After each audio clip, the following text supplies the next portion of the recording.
formação Problematizando os Espaços na Educação Infantil, que será ministrado pela professora Geisiele Massola de Araújo. A profissional é formada em Biologia pela Universidade Federal do Paraná, mestranda também pela Universidade Federal do Paraná, pós-graduada em Neuropsicopedagogia, Gestão Escolar, Educação Infantil e atua desde 2011 como professora de Educação Infantil na Rede Municipal de Ensino de Araucária. Desempenhou a função de gestora escolar no Centro Municipal de Educação Infantil Angelina Sass, no período de 2023 a 2025. Possui interesse em temas relacionados às culturas da infância, aos espaços da educação infantil e ao cotidiano escolar. Atualmente, no mestrado em Educação, desenvolve pesquisa sobre arquitetura escolar e espaços na educação infantil, investigando como a organização dos espaços pode contribuir para o cotidiano escolar e favorecer os processos de aprendizagem das crianças. Geise, seja muito bem-vinda a essa formação. A toda a rede municipal de ensino, em nome do Departamento de Educação Infantil e da diretora do departamento, Juliana Consoni, desejamos um excelente ano letivo, marcado pelo compromisso, pelo cuidado e pela qualidade da educação. Geise, é com você. Obrigada, Gi. É um prazer imenso estar aqui compartilhando um pouquinho, dessa minha trajetória. E, de antemão, queria agradecer a todas as professoras que, assim como eu, estão no dia a dia, criando, se reinventando, para que a gente tenha uma educação infantil com qualidade, com sensibilidade. Então, para começarmos um pouquinho, eu trouxe um poema da Cecília Meirelles que diz muito assim sobre o ser professor e tem estado na minha caminhada e que traz essa importância do aprender a reaprender. Então, nós, enquanto professoras, aqui digo professoras em função da função da educação infantil ser ocupado majoritariamente por mulheres, mas não desconsidero os professores, os outros gêneros também. Então, hoje eu desaprendo o que tinha aprendido até ontem. Hoje, eu desaprendo o que tinha aprendido até ontem e que amanhã recomeçarei a aprender. Todos os dias desfaleço e desfaço-me em cinza efêmera. Todos os dias reconstruo minhas edificações em sonho eternas. Esta frágil escola que somos, levanto-a com paciência dos alicerces das torres, sabendo que é trabalho sem ter, e do alto avisto os que folgam e assaltam, donos de riso e pedras. Cada um de nós tem a sua verdade, pela qual, no entanto, claro, minha verdade, sem troca, sem equivalência, sem desengano, permanece constante, obrigatória, livre. Enquanto eu aprendo, eu desaprendo e torno a reaprender. Então, eu acho que essa é uma força motriz, que nos move enquanto educadores, enquanto professores nas nossas unidades educacionais. E para pensarmos em uma prática constante, primeiro a gente tem que refletir sobre as crianças, aquelas que estão cotidianamente conosco. Então, pensando nisso, a gente precisa revisitar a nossa infância também enquanto educador, para relembrar o que nos toca, o que nos tocou, quais memórias nós temos. E para isso eu trouxe um rápido verso, que fala que quando criança eu podia sonhar sem pressa. Hoje, adulta, eu corro entre decisões e responsabilidades, lembrando-me que o tempo que antes era meu, agora escapa. E me pergunto, por que queremos ser adultos quando crianças e, ao crescer, desejamos voltar à infância? Hoje, adulta, eu sei que não posso retornar a ser criança. Em vez de apenas falar sobre elas, eu prefiro pesquisar, observar e, acima de tudo, estar com elas. Então, aí, lembrando essa infância, que nossa formação começa, lembrando que a minha intenção é problematizar as nossas práticas, sem desconsiderar as práticas já existentes e não focar em soluções educacionais, mas focar em problematizações, em reflexões, porque isso que nos move, isso que nos motiva a pesquisar e voltar o nosso olhar para a nossa prática. No início, eu convido a vocês a ouvirem essa história que me encantou à primeira vista, que é uma história toda feita de aquarela, então traz toda essa sensibilidade, essa sensibilidade que tanto falamos da infância. E começa assim, As Galochas Vermelhas, e quem escreveu foi Pedro Ceromenho Raquel Caiano. Estas galochas já foram da minha mãe. Ela viajou tanto que os seus pés cresceram e já não cabem mais lá dentro. Mas os meus ainda são bem pequenos, muito pequenos. Eu vou calçá-las para correr, brincar, viajar e aprender. As minhas galochas são da cor da crista do galo, que mora no quintal dos meus avós.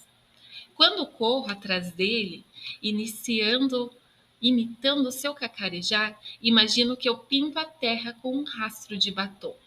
Também são da cor do amor, porque se apaixonam por todos os bichinhos que encontram ali no jardim. Aproximam-se, os observam, mas jamais seriam capazes de os pesar. Às vezes, lembram a cor da lava que me queima as pontas dos dedos dos pés. Talvez seja por isso que eu não consigo ficar quieta, nem por um segundo. Nunca me canso de saltitar, correr, brincar. Outras vezes são como duas joaninhas sem pintas, que me fazem voar. E o meu pai, que tem dois braços enormes, que chegam até as nuvens, me trazem de volta à terra. Sempre que eu vou aterrissar, faço-o com cautela, como se eu tivesse meus pés enfiados em tomates bem maduros. E meu esforço para não esborrachá-lo, mas mesmo assim, acreditem, eles deixam pegadas de ketchup. Quando uso as galochas na rua, elas ficam da cor do semáforo que me obriga a parar. Acho que foi a minha mãe que as ensinou. E nunca mais se esqueceram. Tal como eu, elas também adoram o final da tarde, que é quando vamos passear. Ontem fomos até o parque. Eu estava rodopiando, saltando nas poças de água, quando, sem querer, as minhas galochas tocaram os sapatos do Afonso. Elas ficaram bem coradinhas, mas ninguém reparou. Ficamos horas brincando na natureza até anoitecer. Minhas galochas são iguaizinhas às da Chapeuzinho Vermelho, mas não se assustem. Nesta história não há lobos maus. Maus são os homens que fazem mal aos lobos. Elas também são da cor dos cravos que as pessoas crescidas põem nas lapelas dos casacos e na ponta das espingardas enquanto gritam liberdade. Quando as minhas galochas estão bem limpas, elas cheiram rosas, cheiram tulipas, cheiram dálias. E quando cheiram mal, a minha mãe reclama. E suas bochechas ficam da cor da pimenta malagueta. Em cada entardecer, elas ficam da cor do sol, que se espreguiça sobre o mar. É o momento perfeito para brincar na areia da praia.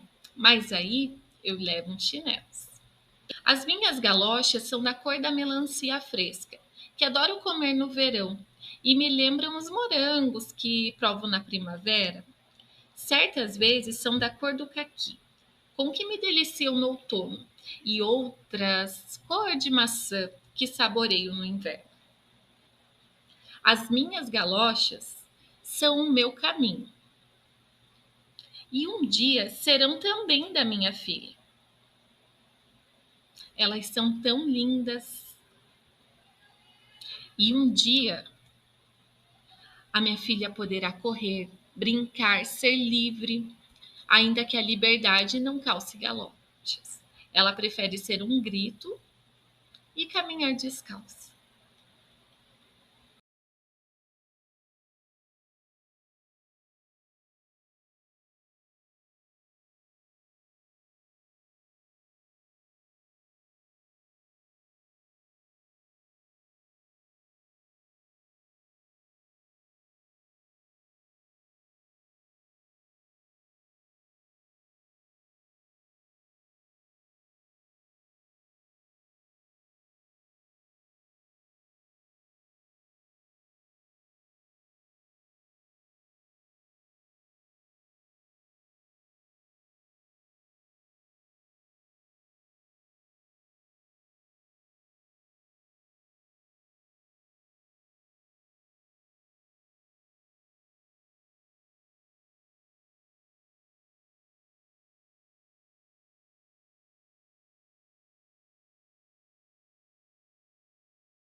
Essa história nos faz rememorarmos a nossa infância e também nos sensibiliza, pensando naquela criança que é carregada de histórias.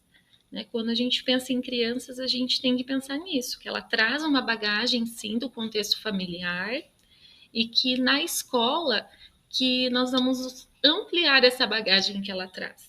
Então, nós precisamos pensar em uma criança como um sujeito histórico, como um sujeito político, que tem interesses, que demonstra gostos, preferências, e uma criança que é um sujeito social também. E o quanto as explorações externas, todas as explorações do ambiente, aí eu reforço a importância do espaço, potencializam essas habilidades. Então, pensando nisso, a gente pode refletir sobre o espaço como um facilitador de aprendizagens, né? A gente não tem intenção de falar que ele é um educador, mas ele facilita a nossa prática pedagógica e, portanto, precisa ser organizado de forma intencional, porque enquanto a criança não está numa atividade proposta, dirigida, a criança está explorando os espaços. E de que forma nós vamos instigar a aprendizagem, né, em diversos contextos da nossa unidade educacional. Então, a criança ela sai de casa com conhecimento e na escola que ela vai ter acesso a esse conhecimento sistematizado, esse conhecimento científico. Então, o ensino intencional, ele vai ampliar as capacidades intelectuais, sociais, culturais. Aí entra o papel da educação infantil. Como que essas crianças estão tendo acesso a essa aprendizagem no SEMEI? E pensando nessa criança, é importante nós refletirmos sobre o que é ser professora, né? De crianças bem pequenas, na etapa da educação infantil. Ser professora é olhar para o cotidiano com um olhar investigador, atento aos gestos, às falas, uma escuta atenta, às brincadeiras, aos silêncios e às curiosidades das crianças. É importante a gente problematizar essa prática, porque ao problematizar uma inquietação que nós temos no cotidiano, nós conseguimos refletir possíveis ações. E quando nós refletimos em ações, a gente amplia essa nossa prática, esse novo olhar, para potencializar ainda mais essas crianças. Então, é importante nos questionarmos sempre o que as crianças estão revelando no cotidiano, o que elas estão aprendendo, estão se relacionando, como? Que sentidos as crianças atribuem às experiências propostas? O planejamento, nosso planejamento, está de fato trazendo essa intencionalidade? Os espaços estão sendo vistos como uma extensão do nosso planejamento, né? Uma extensão, um ambiente que promove ainda mais essa aprendizagem. Então, ser professora, para mim, é estar em constantes questionamentos e é importante, então, refletirmos a nossa prática. E Coraza, ela traz uma coisa muito legal, que ela fala que o lugar silencioso, que é a escola, que reside o diferente. E esse resíduo diferente é o que nós chamamos de cotidiano, né? Então, quantas coisas o cotidiano nos revela? Até é legal pensar, porque nós professores, quando saímos formados, a gente sai com um conhecimento científico, conhecimento estruturado, mas é no dia a dia do cotidiano que nós vamos ter o conhecimento da prática, o conhecimento a partir das interações, né? Esse conhecimento construído com os envolvidos, que são as crianças. Então, é neste lugar silencioso que reside o diferente, que espera aquilo que não se repete, que mora o que não é costumeiro, que responde o que se recusa a ser escutado ecolalicamente. Só que é possível produzir abalos, provocar mudanças no que somos capazes de ver e de dizer, dar alegres cambalhotas, radicalizar nossas relações com o poder e o saber, partir as linhas, mudar de orientação, desenhar novas paisagens, promover outras figurações. Enfim, é preciso artistar, inventando novos estilos de vida e, portanto, também de práticas. Compreendo que investigar na educação implica adentrar nos cotidianos, nas práticas e nas pessoas que dão vida à escola. Então, quando ela menciona artistar, é uma prática cotidiana, né? Porque o cotidiano ele nos traz muitos desafios e o professor precisa se inventar, se reinventar, aprender, enfim, artistar. E com tudo isso, pensando no cotidiano como esse lugar silencioso que traz uma linguagem subjetiva, é importante nós problematizarmos, porque somente com a problematização nós vamos produzir os abalos, né, que podem mover a mudanças. Então, a intenção hoje é nós começarmos a olhar a nossa prática com um olhar problematizador, com um olhar pesquisador. Então, para isso, a gente precisa pensar no cotidiano, viver o cotidiano, elencar as principais dificuldades que nós encontramos, né, diante da nossa prática docente e refletir sobre essa prática. O nosso ato de planejar está ancorado à intencionalidade pedagógica? Quais caminhos que podem ser tomados? E a prática de ensino, a nossa prática, é uma linguagem onde nós somos subjetivados como efeito da mesma linguagem, do mesmo dizer.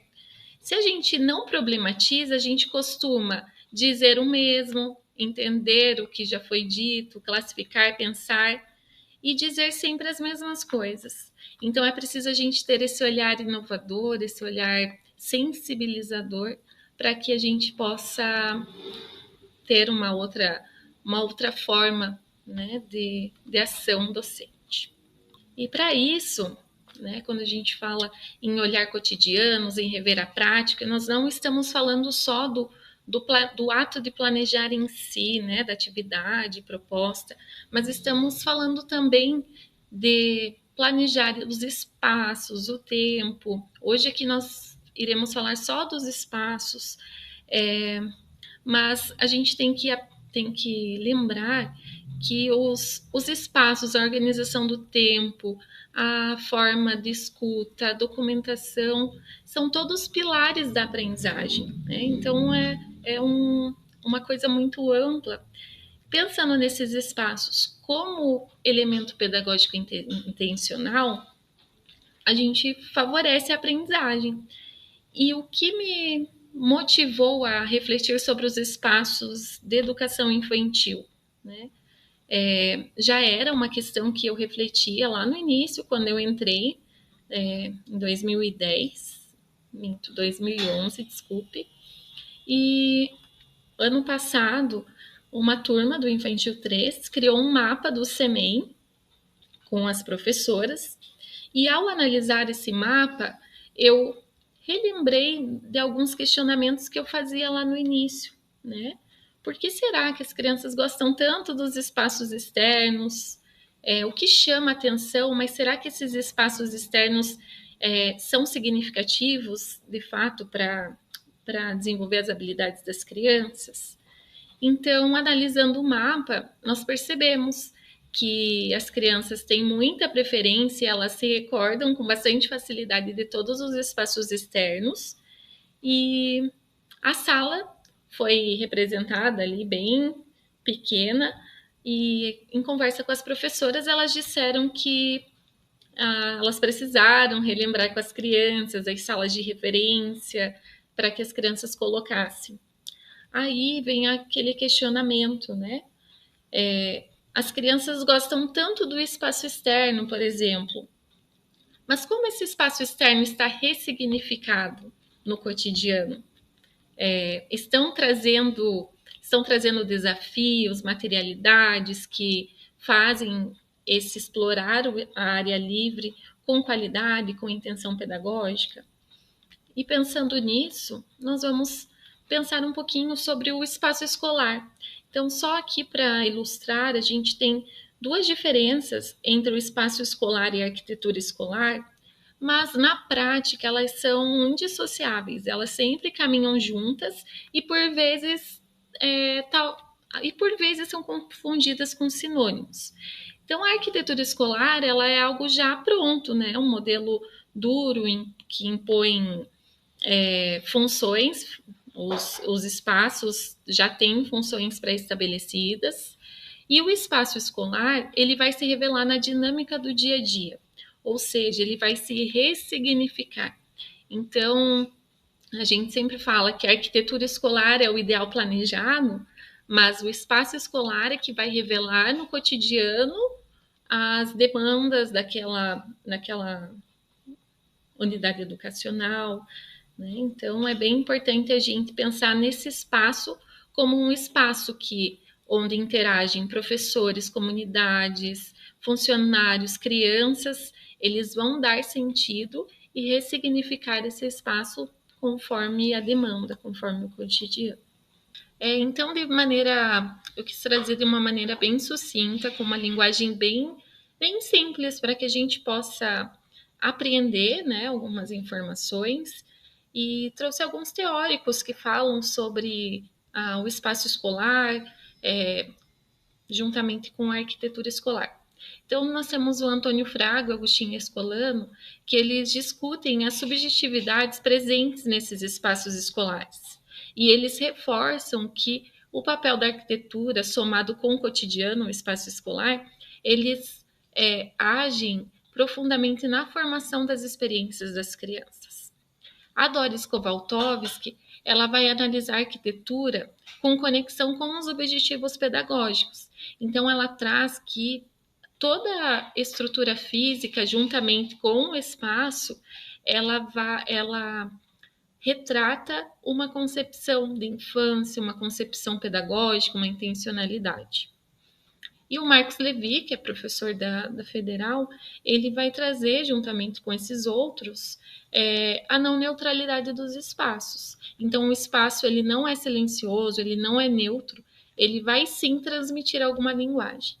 E aqui eu faço a indagação, né? Qual linguagem os nossos espaços de educação infantil, as nossas salas de referência e está trazendo para as nossas crianças, para a nossa comunidade.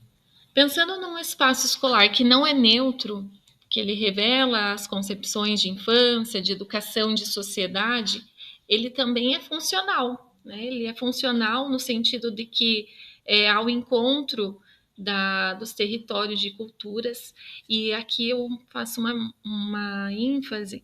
Quando se fala em infância, a gente sempre tenta englobar tudo num pacotinho, mas considerando que as crianças elas são singulares, que elas têm trajetórias distintas, o CEMEI passa a abrigar várias infâncias. Então, é um território de infâncias, de culturas infantis.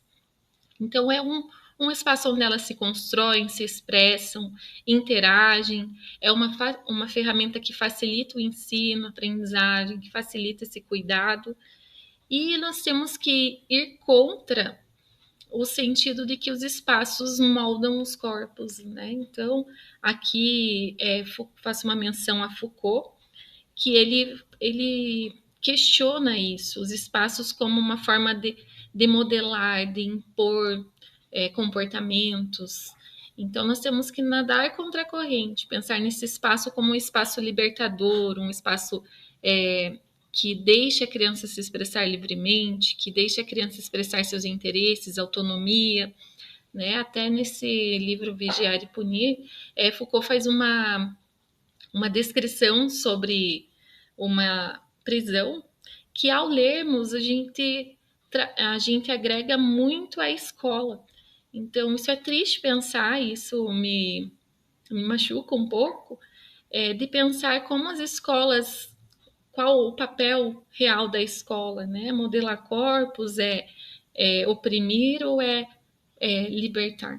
Né? Então, eu também trago a questão do Paulo Freire, que nos traz a educação emancipatória, educação libertadora, né? Que não é essa de modelar os corpos.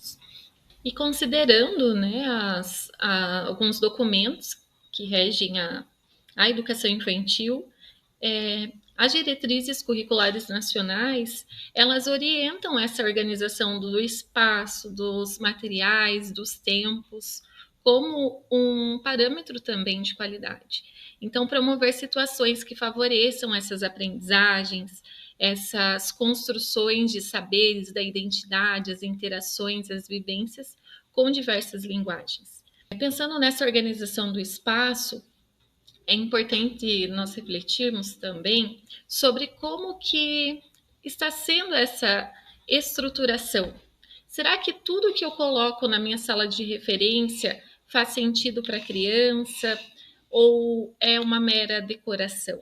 Aqui eu trouxe algumas imagens ali que eu já fazia também quando iniciei na minha trajetória docente, mas que pensando em infância e refletindo, estudando, já não fazem mais sentido, né? Nós temos cartazes lindos, estereotipados, lá em cima, no alto, a criança não tem acesso e também não faz sentido para a criança. Então, é pensar de que forma eu posso enriquecer as experiências de aprendizagem das crianças durante as atividades livres e durante enquanto elas estiverem em sala de referência. Né? Então, pensar nesses espaços como impulsionadores de experiências para que o professor faça essas mediações de aprendizagem.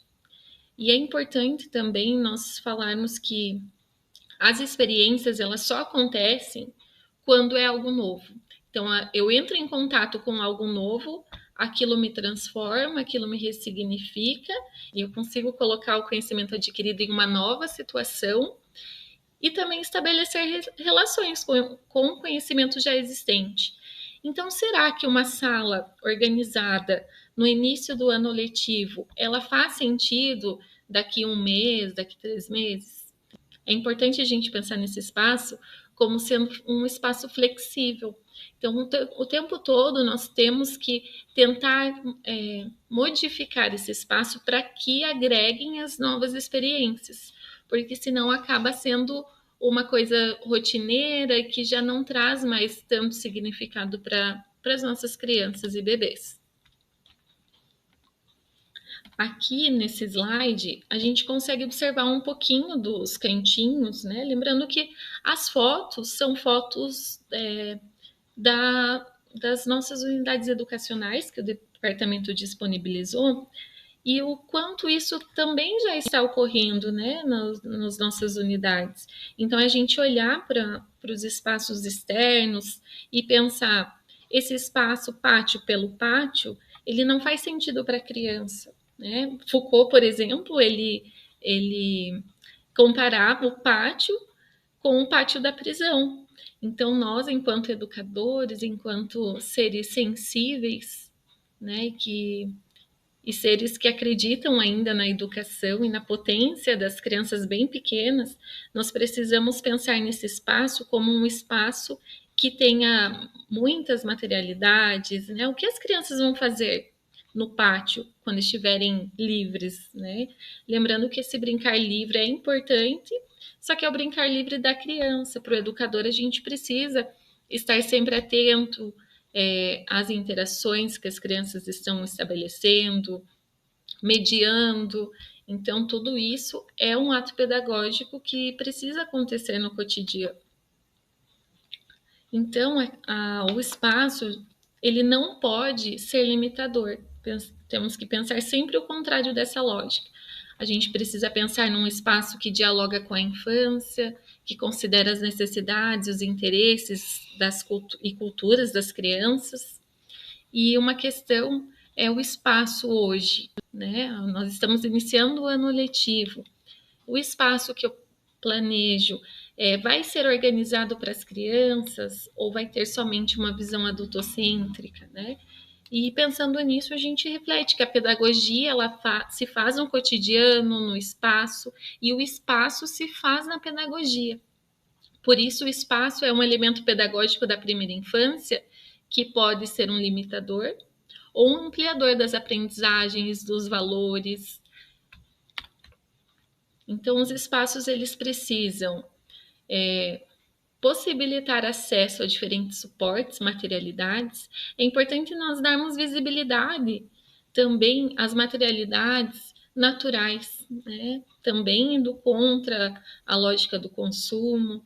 E os elementos naturais, eles propiciam maior imaginação para as crianças, porque eles não trazem um sentido, um uso direto. As crianças precisam imaginar e atribuir novos significados, novas brincadeiras, e tudo isso é um potencializador da imaginação, da criatividade. Então, pensar em um ambiente também que permita criar, inventar, imaginar. O nosso espaço aqui, a gente não se limita só à sala de referência, né? O CEMEI como um todo, ele está instigando a autonomia. Quais os problemas que nós encontramos, os desafios? As crianças podem fazer escolhas de onde vão, do livro que querem ter acesso, dos materiais. Até mesmo no momento da refeição, as crianças estão tendo acesso aos alimentos, né, no almoço, por exemplo, e podem fazer escolhas.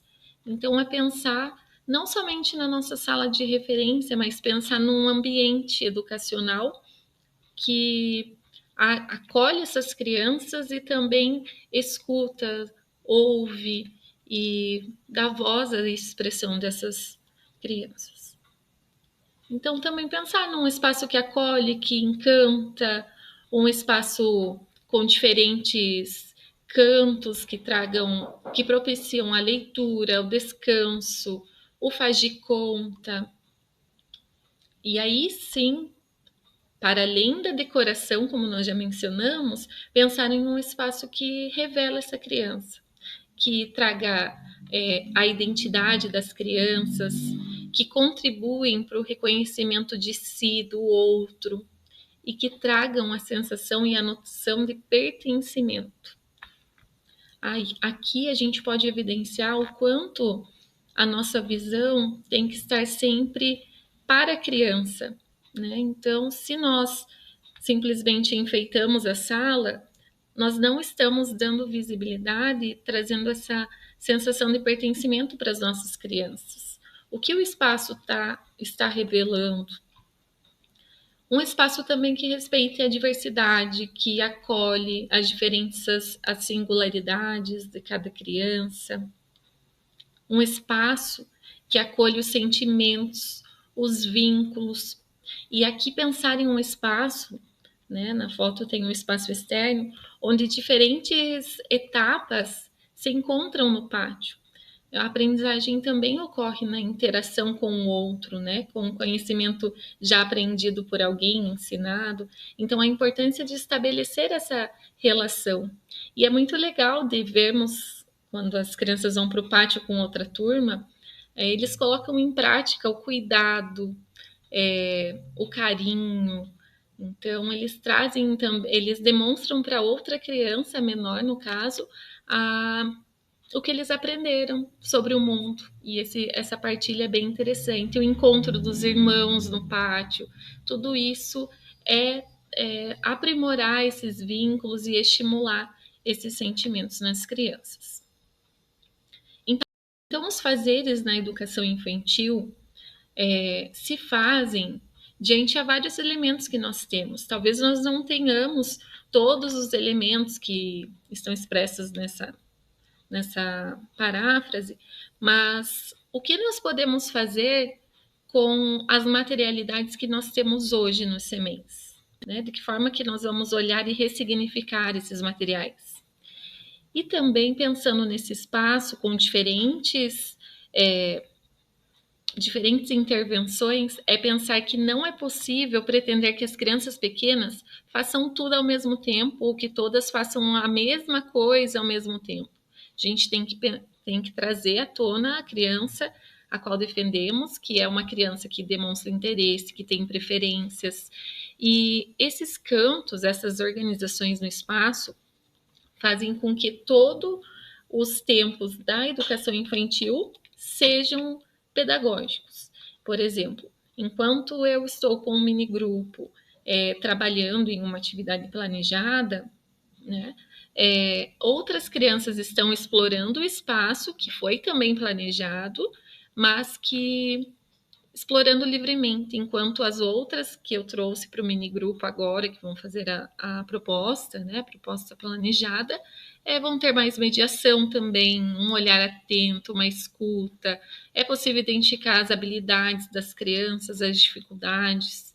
Então, o cotidiano vai revelar muita coisa, desde que tudo seja intencional, tudo seja para as crianças, né, com as crianças.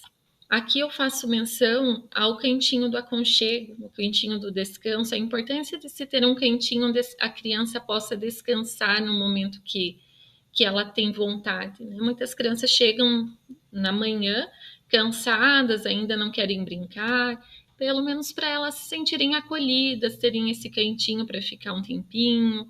Então, esse é o papel da educação infantil e nosso papel enquanto professores, acolher essas crianças e entendê-las.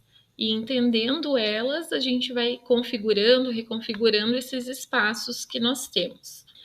Aqui também temos uma outra demonstração, uma outra prática, digo, que permite com que o cotidiano seja ressignificado. Por exemplo, o momento da fruta, que antes era na sala, pode ser ressignificado em outro contexto, em outro lugar. Tudo isso vai gerando na criança novas experiências. Outra foto ali da escolha dos livros, né? Os livros à disposição das crianças. E o quanto é importante também esses livros estarem em uma boa condição para que as crianças não tenham acesso a livros rasgados, livros sem capa, né? Nós precisamos gerar uma consciência nas crianças de que precisamos cuidar, né, desse livro, desse bem precioso, assim. Então, ressignificando esses espaços, eu faço o seguinte questionamento, né? O pátio, por si só, o que promove? E esse questionamento vem devido a uma outra indagação no início do mestrado que meu orientador fez, que me gerou um certo incômodo e, por isso, me deixou mais reflexiva. O que diferencia esses espaços do CEMEI com os espaços de casa? Né? E o brincar? O que diferencia? Qual a diferença do brincar em casa e a diferença do brincar no CEMEI? E, constantemente, a gente pode observar a nossa prática. Né? No CEMEI, as crianças brincam, né? Porque brincar é a linguagem da criança, né? A linguagem de expressão, a forma com que ela toca o mundo, com que ela conhece o mundo, mas esse brincar está sendo mediado, né? No CEMEI a gente tem que pensar que tudo precisa ser mediado, trazer o conhecimento científico, relacionar, então precisa ser intencional. O que em casa o processo é diferente. Então nós temos que sempre perceber esses espaços como uma forma de extensão do nosso planejamento. Outra coisa também que gera uma inquietude é as caixas de brinquedos amontoadas ou jogadas no centro da sala, o que elas instigam, né? Então, tentar refletir sobre essas práticas. A rotina, às vezes não, quase sempre nos sufoca, né? Então, às vezes a gente cria um piloto automático ali porque precisa vencer as demandas burocráticas, demandas pedagógicas também, né? Só que a gente tem que pensar que no centro de tudo isso nós temos uma criança que está em desenvolvimento, ao qual a gente precisa instigar ainda mais a conhecer esse mundo vasto. Então, pensar quais brinquedos eu vou trazer, por quê, né? Como as crianças vão brincar, eu vou estar ali para mediar, eu vou estar disponível. Tudo isso é algo bem importante para refletirmos. Então, o ano está começando, o ano letivo, e é bem importante a gente pensar nesse acolhimento das famílias, das crianças. E pensar no acolhimento é pensar também em como esse espaço vai transmitir essa linguagem silenciosa que é o acolher. Então, pensar nesse espaço do aconchego, nesse espaço da literatura, no canto das imagens, no espaço da IRE, um espaço de faz de conta, pensar nesse espaço flexível, como eu já mencionei, que ele precisa estar em constante mudanças para que, de fato, ocorram sempre experiências novas, né? O que vai estar ligado às novas aprendizagens. Então, refletir constantemente. O que é legal de se fazer é sempre no início, com os colegas, com as colegas de trabalho, sentar e pensar somente no espaço. Pegue uma folha de papel em branco, desenhe da sua forma, a sala, qual espaço vai ter em cada cantinho, por quê, para quê, e será que está chegando para as crianças? Né? De que forma que eu vou fazer a criança acessar esses espaços? Então, é bem importante isso, e é uma forma da gente de gerar criticidade da nossa prática. Eu trago aqui um quadro que traz algumas coisas importantes para nós observarmos nesse início de ano e continuamente, né, e dando continuidade ao longo desse ano que temos com as crianças, é pensar na nossa sala de referência, primeiramente, né, para depois a gente ir se estendendo para o pátio. É pensar sempre se a sala está acolhedora, convidativa, se o espaço está possibilitando um movimento livre do corpo. E isso é bem importante, porque quando a gente pensa em uma sala, a gente pensa em uma sala com mesas e cadeiras para todas as crianças, né? Mas se nós trabalharmos pensando em uma atenção individual, um olhar para a criança, né? Um olhar singular, nós precisamos lembrar dos mini-grupos. Trabalhando em mini-grupos, a gente pode reduzir esse número de mesas, de cadeiras, assim nós vamos ter maior área para as crianças circularem. Enquanto eu trabalho com 4 crianças ali fazendo a mediação, as outras estão explorando os espaços construídos na sala. Então, essa organização está respeitando a faixa etária das crianças? O ambiente traduz a criança e não a lógica do adulto? Existem cantinhos definidos, cantinho de leitura, de construção, de faz de conta, cantinho de descanso. Os espaços promovem e favorecem a escolha e a autonomia. Os cantinhos possibilitam brincadeiras individuais e coletivas. Os materiais estão sempre ao alcance das crianças. Aqui entra uma questão, né? Porque a gente sempre não deixa nada no baixo para as crianças não pegarem. Mas se esse processo for gradual, hoje eu começo a deixar um riscante, converse, vou mediando. Aos poucos as materialidades podem estar ao alcance das crianças. Os brinquedos estão organizados, há variedade de materiais, inclusive os não estruturados. E quando também a gente pensa nessa nossa sala de referência, nós estamos pensando também se esse espaço permite sentar no chão, a deitar, a descansar, né? O espaço, ele representa as crianças, o espaço, ele é a identidade da nossa turma, das crianças. As produções das crianças são expostas, valorizadas. A diversidade cultural, social, familiar está visível neste ambiente, está trazendo um sentimento de pertencimento. A TV em sala é utilizada de forma intencional com propósito pedagógico. Aqui nós precisamos fazer um parênteses, porque a TV em sala, ela precisa estar atrelada ao planejamento do professor, né? Lembrando que nessa geração as crianças têm muito acesso à tela, TV, celular, tablet em casa. Então, quanto menos nós utilizarmos a TV no cotidiano e favorecer as interações, o diálogo, seria muito legal, né, com as crianças. Lembrando que as crianças elas possuem um tempo limite de tela, dependendo da faixa etária. Então, se eu vou precisar usar a TV, eu planejei, eu estou utilizando ela de forma intencional. O que eu estou trazendo para as nossas crianças assistir? Elas estão ampliando o repertório da criança, trazendo poesia, uma variedade de instrumentos musicais, está tendo, de fato, um propósito pedagógico e está favorecendo a nossa sala uma expressão corporal, uma linguagem, uma sensibilidade.